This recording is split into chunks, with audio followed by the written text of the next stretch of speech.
Exit 42 came up too late. Blue sign, 2 seconds gone. GPS started talking again like it hadn't already lost. Coffee sweating in the cup holder, receipt stuck under my knee. Someone's ladder in the back of a truck, shaking every time we hit the seams. Past a tractor dealership, closing 6, lights still on. A soda machine outside a motel, buzzing louder than the parking lot. The road kept adding extra miles, one small number at a time. Nobody called, nobody asked where I was supposed to be.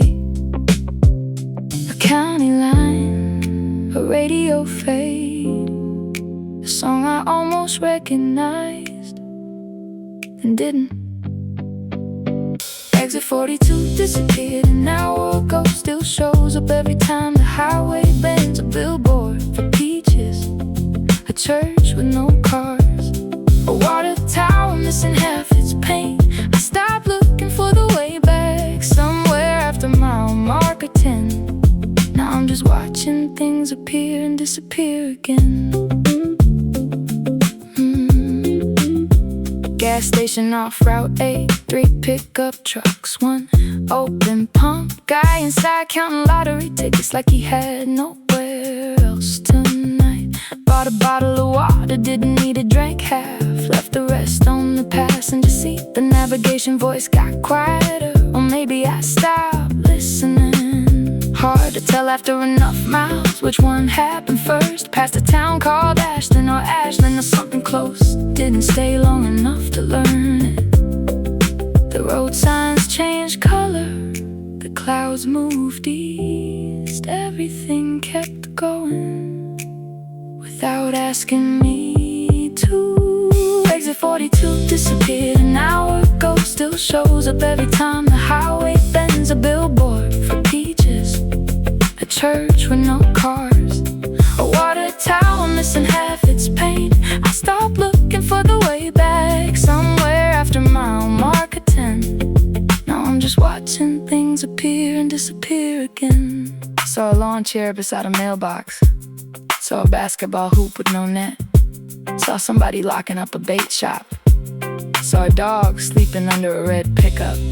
Nothing unusual, nothing worth pulling over for, but somehow those are the parts that stayed. The dashboard clock said 9:14, then 9:52, then 10:31. I don't remember the road between them, only the shapes. A glowing vacancy sign, a closed fruit stand, a stack of wooden pallets leaning behind a warehouse, like they'd been there forever. Exit 42 disappeared an hour ago, still shows up every time the highway bends. A billboard for peaches, a church with no cars, a water tower missing half its paint. The map found another route home, I never switched it back, just kept driving through places that weren't trying to be remembered. Next morning, the receipt was still in the cup holder. $12.43. No idea where the gas station was. Could probably find it again if I missed the same exit.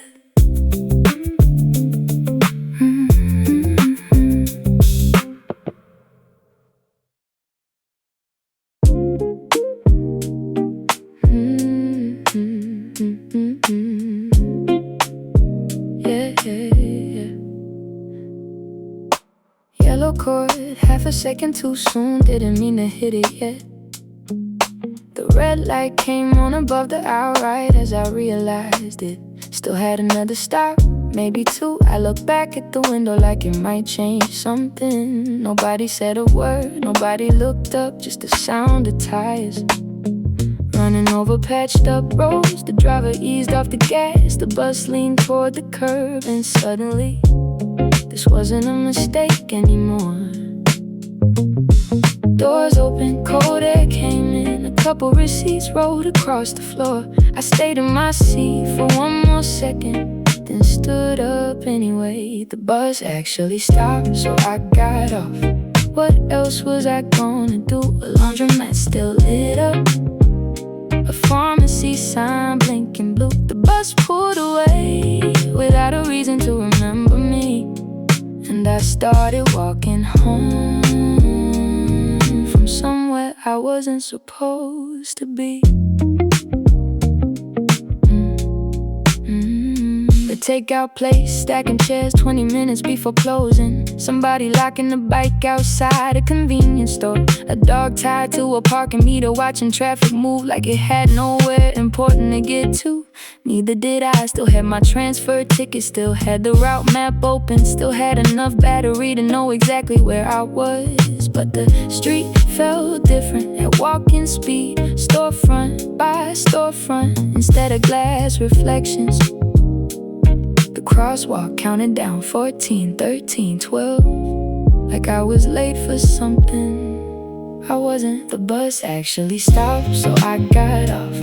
What else was I gonna do? A laundromat still lit up, a pharmacy sign blinking blue. The bus pulled away without a reason to remember me, and I started walking home from somewhere I wasn't supposed to be. Past a mailbox with no flag,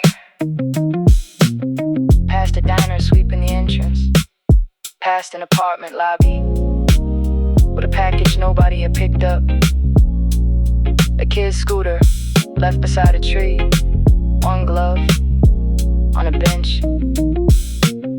The kind of things you only notice when you're moving slower than planned. Maybe if I'd stayed on, nothing would've changed. Same apartment, same hallway, same keys in the same pocket. But somewhere between that bus stop and the next one, the night got bigger. Not better, just bigger. The bus actually stopped, so I got off. That's pretty much the whole story. The laundromat still lit up, a pharmacy sign blinking blue. The bus was already gone by the time I reached the corner, and all I really got from it was a longer walk home. The route app said 8 more minutes on foot. I put my phone away and kept going.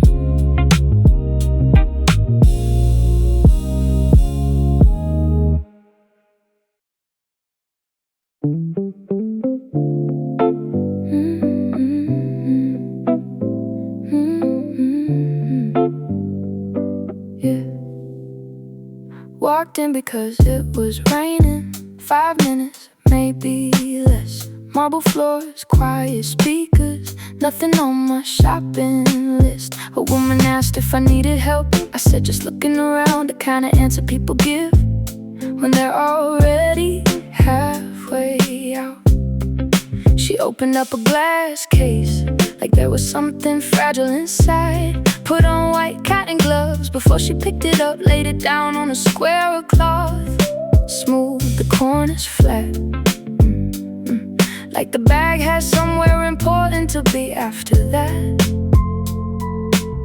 I watched her straighten the handle twice, maybe 3 times before she turned it around.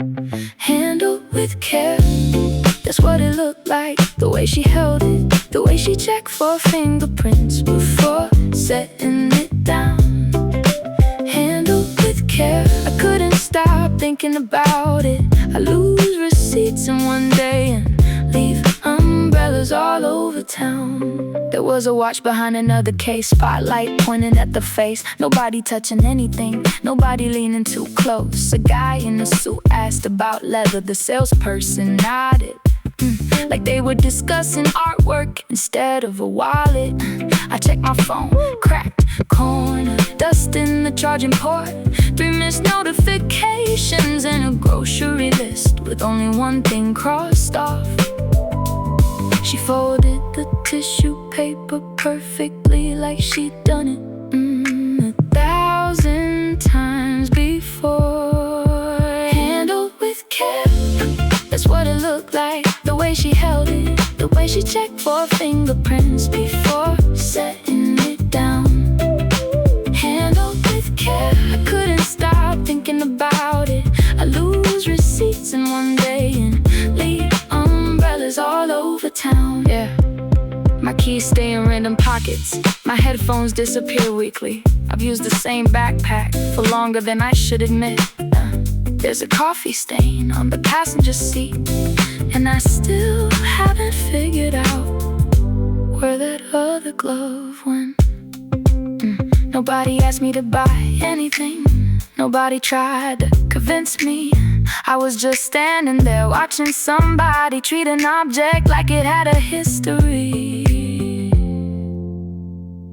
before anyone even owned it. Handled with care, that's what stayed with me. Not the logo, not the price tag, not the glass display. Handled with care, the smallest thing in the room. Somebody putting on gloves for something that wasn't theirs. Rain had already stopped. By the time I walked back outside, I checked my pockets for my train card twice.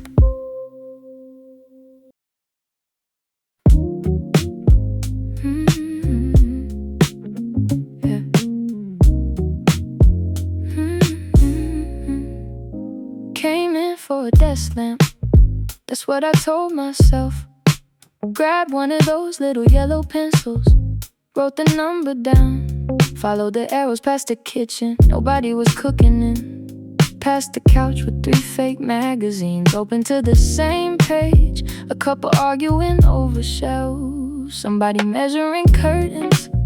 A kid asleep in a shopping cart, holding a cinnamon roll. I checked the time once, near the entrance, didn't check it again. Every room led to another room, every shortcut led somewhere else. I kept thinking the exit had to be close by now. I came for one thing, at least that's how it started. A desk lamp, a warehouse number, something simple. By the time I found the escalator, I wasn't really looking anymore, just following arrows like everyone else. Bedroom displays with glasses of water nobody would ever drink. A reading chair facing a window that wasn't a real window. Price tags hanging from everything, even the plant in the corner. A guy pushing a flat cart stacked higher than he could see. Looked more certain than I felt. I still had that pencil, still had the same item number, folded in my pocket next to a receipt from somewhere else. The ceiling changed, the floor changed, the direction never did. I came for one thing, at least that's how it started.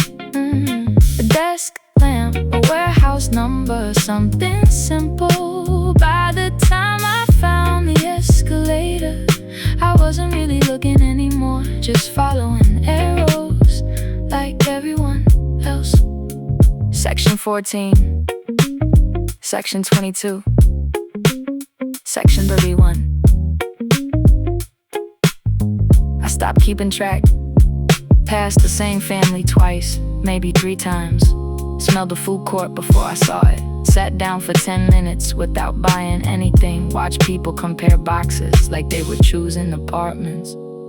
Somewhere between the bookshelves in the lighting department, I forgot the exact shape of the thing I came for. Not because it didn't matter, just because everything else kept getting in the way. I came for one thing and left with the same thing. Nothing unexpected in the card, nothing dramatic change, but I spent an hour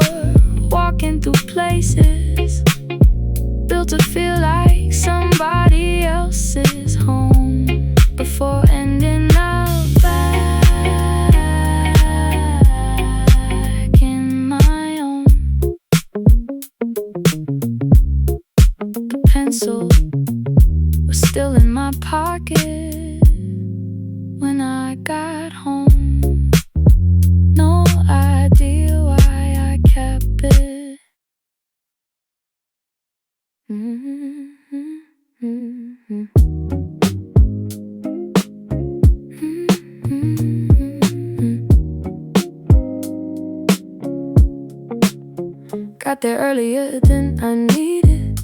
Laptop half charged, boarding pass saved. Bought a bottle of water I didn't finish.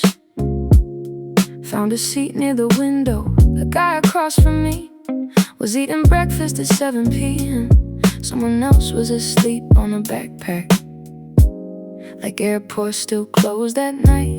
The screen above the gate kept flipping through destinations. Cities I've never been to, cities I probably won't. I checked mine once and stopped paying attention. A voice came through the speakers, too far away to understand. Nobody reacted, so neither did I. Gate B12 until it wasn't. Half the room stood up before I knew why.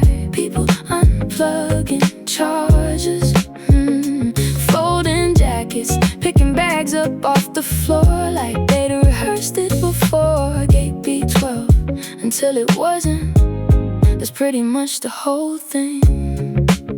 The departure board changed, one line at a time. A family rolled 3 suitcases past me, following something I hadn't noticed.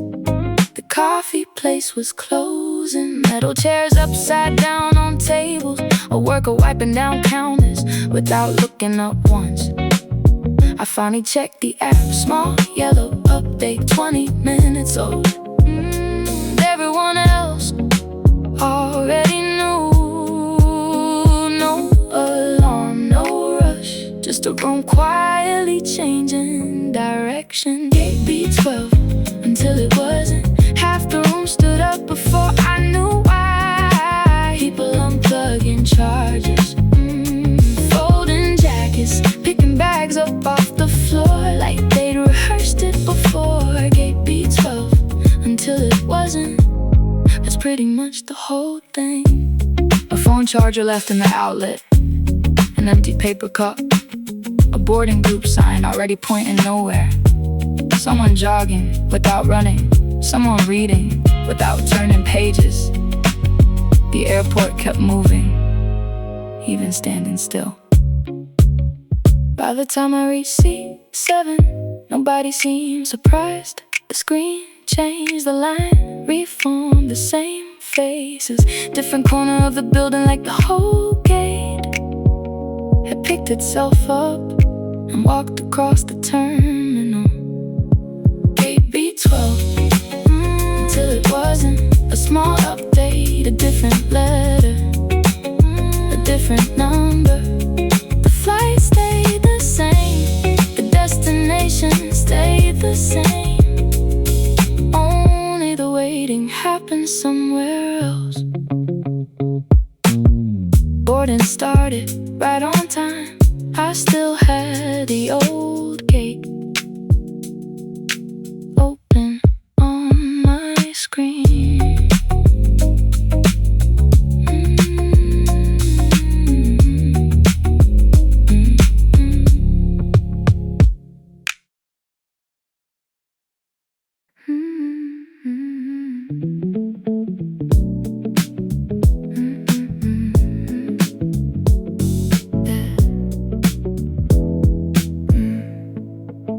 Flight landed 20 minutes early, seatbelt sign, overhead bins.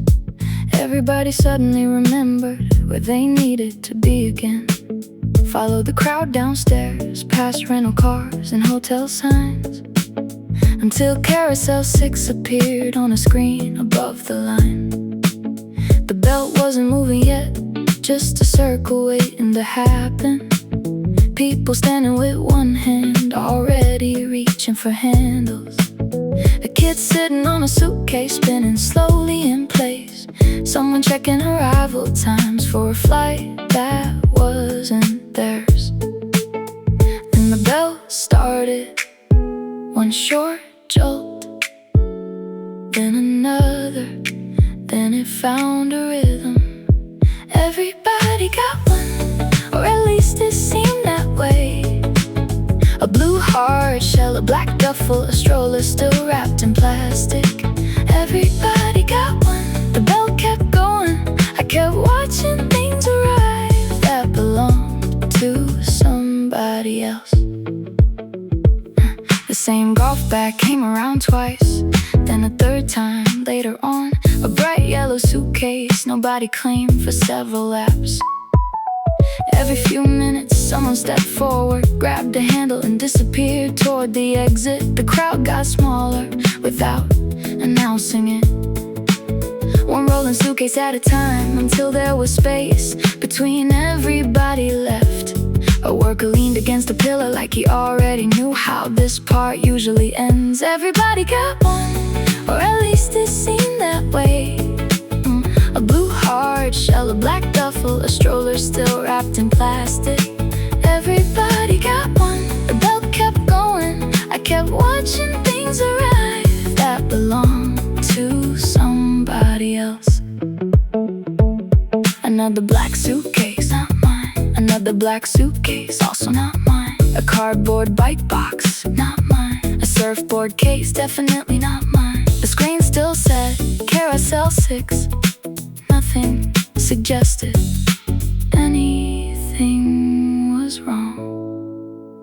There were 6 of us left, then 4, then 2. The yellow suitcase was still here, the golf bag too. At some point I stopped looking at every bag and started looking at the empty spaces between them.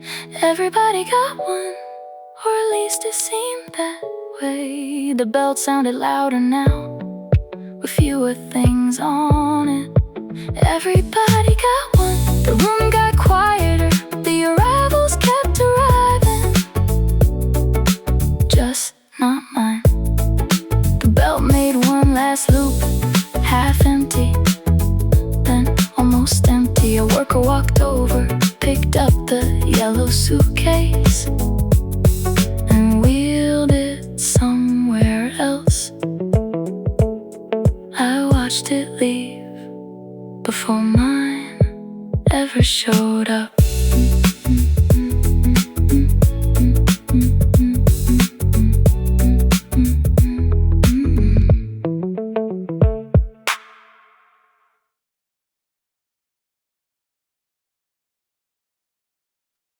Yeah.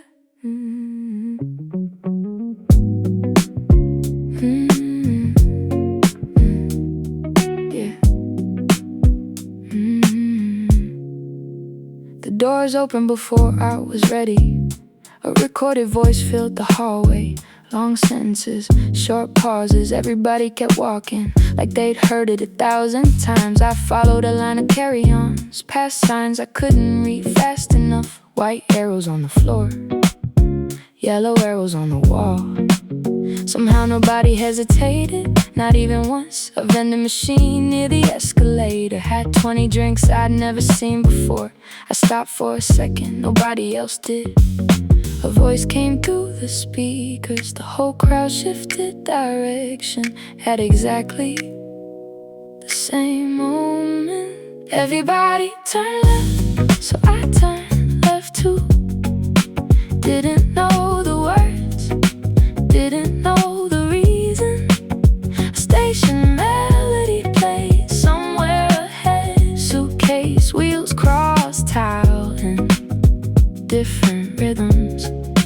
Everybody turned left, and somehow that was enough information. Yeah. The arrival hall moved quietly, not silent, just organized. A man in a navy uniform pointed without speaking, and everybody seemed to understand. The departure screen changed lines 3 times before I looked away. Someone folded a map, someone bought a train ticket, someone checked the watch like the day had already started. Mine hadn't yet, I was still catching up. Another announcement, another shift in movement. Nobody looked confused, so neither did I. Everybody turned left, so I turned left too. Didn't know the words, didn't know the reason. A station melody plays somewhere ahead. Suitcase wheels crossed tile in different rhythms. Everybody turned left, and somehow that was enough information. A blue sign A green sign, a red symbol above a doorway, a train schedule changing every minute, a convenience store full of things I couldn't name, but somehow knew were probably useful. A row of umbrellas waiting by the entrance, though the sky looked clear. The language stayed unfamiliar, the pattern didn't. Wait here, move there, stand behind the line, tap the card, follow the arrows. The meaning arrived before the translation did. Everybody turn left, so I turned left too. When the announcement ended, the hallway emptied. A train arrived exactly where people expected it to. Everybody turn left, and for the first time all day, I stopped wondering if I was going the right way. Outside the station, a crossing signal played a melody I didn't recognize, but by then, that didn't seem important anymore.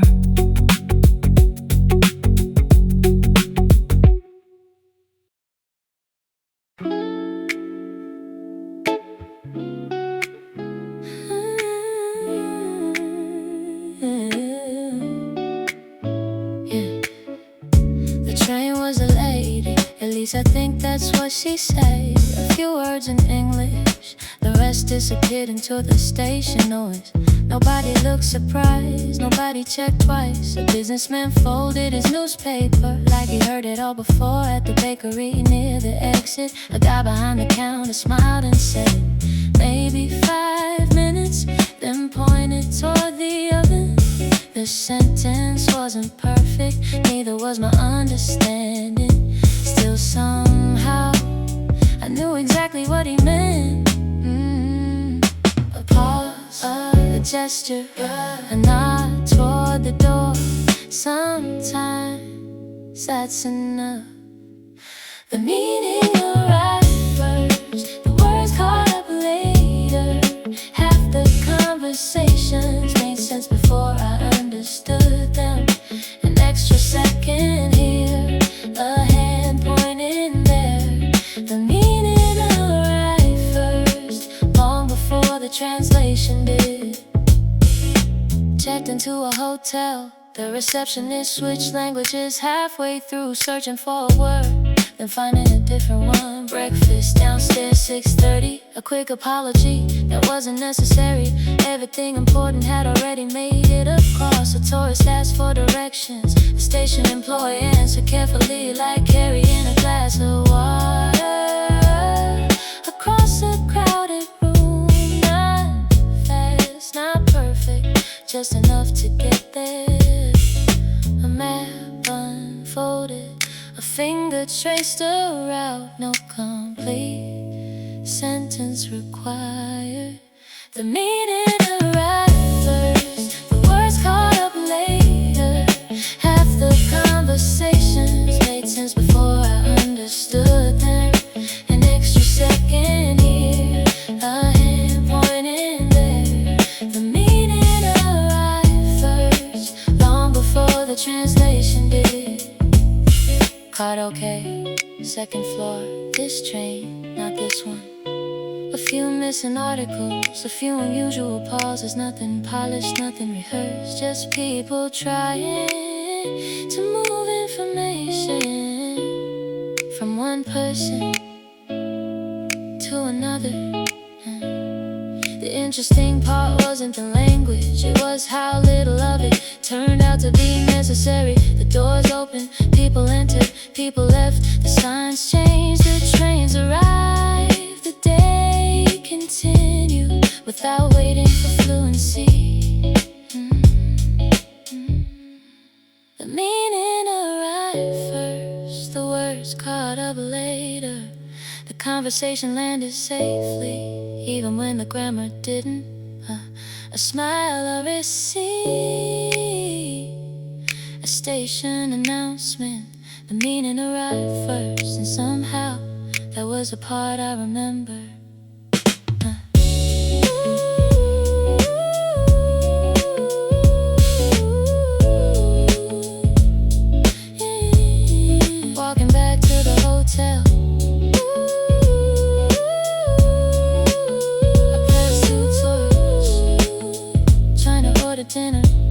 The waiter nodded before they finished the sentence.